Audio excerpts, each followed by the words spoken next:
So with its impending release and not too much better to do during the Overwatch interim, I decided to look at the beta weekend the Division ran, and what I found was mildly disappointing.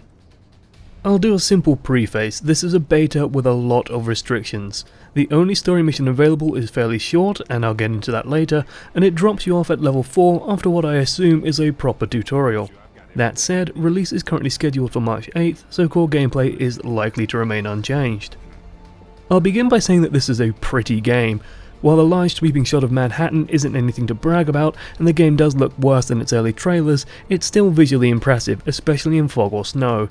What really got me was how responsive the environment is. When you move into an area, birds take off, rats scuttle away, and traffic cones can be kicked over. When shooting, car doors fall off and surroundings take damage. That being said, I did notice a few times when an enemy was taking cover behind a wooden board and couldn't get shot through it. Which leads me neatly to the first problem I've been having with the game. The Division is set in a near-future scenario in which Manhattan, and the US as a whole, has been struck with this deadly virus spread via banknotes on Black Friday. In the resulting chaos, the US government collapses, and it's up to the agents of the Division to try and pull things back together. So far, so good.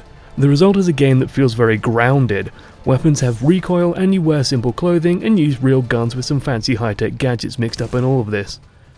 Then you start shooting and an enemy soaks several headshots before going down. If you're a huge nerd and love soaking up internet media, you might have heard of the term ludonarrative dissonance, which is a really fancy way of saying the game's aesthetic, setting and story interacts badly with the game mechanics. So let's get into the game mechanics. Short version, Uncharted meets Borderlands. You're looking at a cover-based shooter that uses RPG mechanics underneath the hood to determine things. While aiming is relevant, headshots deal more damage for example, a lot of your overall damage is tied to your level in gear. The first time you engage enemies that are too high level for you, you'll have a stark reminder that this is, at its heart, an RPG. Not necessarily a bad thing on its own, and I am curious to see how the game fares at higher levels with tougher enemies and tougher missions. A real worry with this type of game is that enemies turn into bullet sponges and that difficulty simply becomes a matter of more enemy health and damage. Here's hoping that doesn't happen, but from what I've seen, it's pretty likely, especially as the current status of enemy AI is not amazing, and right now they currently just try and advance on your position and throw the occasional grenade. The story missions are your more standard fare. The one in the beta involved going to a new Ford HQ, learning what it needs to get built up, and then going out and trying to find the resources and staff you need, namely a virologist who needs saving from the literally right next fucking door, Madison Square Garden. Push through a bunch of rooms filled with chest-high cover and save the poor trapped doctor. Nothing surprising or particularly dramatic occurred. That said, it's an early mission, so who knows. The second factor that really gets me is the way that enemies are presented. Quite often enemies you meet are simply dubbed as rioters, many of whom are simply looting things before turning hostile when you get near them. This feels strange, that you can just openly fire on these people if your crosshair turns red, especially as you yourself quite often just loot random things you find in people's houses. A minor quibble, it's a game after all, and I'm sure later on conspiracies unravel and we'll be meeting all kinds of gangs, bad guys and probably some evil soldiers thrown in the mix. I did once come across a bunch of random guys with flamethrowers. I have no idea what the deal was, but that at least piqued my interest and showed me that I won't just be shooting at people wearing hoodies all game long. It's just weird to see so many untouchable civilians who look so similar to the rioters who are just sometimes looting random nonsense. In the current beta, story missions are currently restricted, so your gameplay options are simply to do random side missions or explore the dark zone. The side missions are relatively simple, either defending a small area, killing some bad guys and freeing a hostage, or one particular one I found was exploring an abandoned contaminated building for scanners to switch on. With the relative simplicity of the side missions, I would have liked to see one or two more main missions before I'd commit to saying it's all simple, but with what they've shown, it's all pretty simple. The second thing to do in the beta, the Dark Zone, is touted as being a gritty player versus player environment where things are harder but the rewards are higher. Any gear you collect in the Dark Zone needs to be extracted via chopper for decontamination, and this draws attention. Players can turn on each other and loot each other, but in the little I played, there's really no reward for going rogue. You place a massive target on your back as everyone can freely kill you, and you lose more if you die than just if you played nicely with everyone. Also, players are durable enough to survive a few good shots, so if you think about getting the jump on someone, you've got to be really prepared. So while it is tempting to try and pick people off at the pickup point, I only recommend doing so if you're in a big group yourself and are quickly able to shift your looted spoils. My only other complaint with the Dark Zone is that it feels bare and sparse. I spent more time running around looking for things to do than actually doing things, and often went to extraction points just to hang around there as extractions spawned NPCs to kill. This could be me missing something important and fundamental, but I'd worry that the game just becomes a case of camping enemy spawns and extractions, or maximum sized parties roving around and killing everyone off.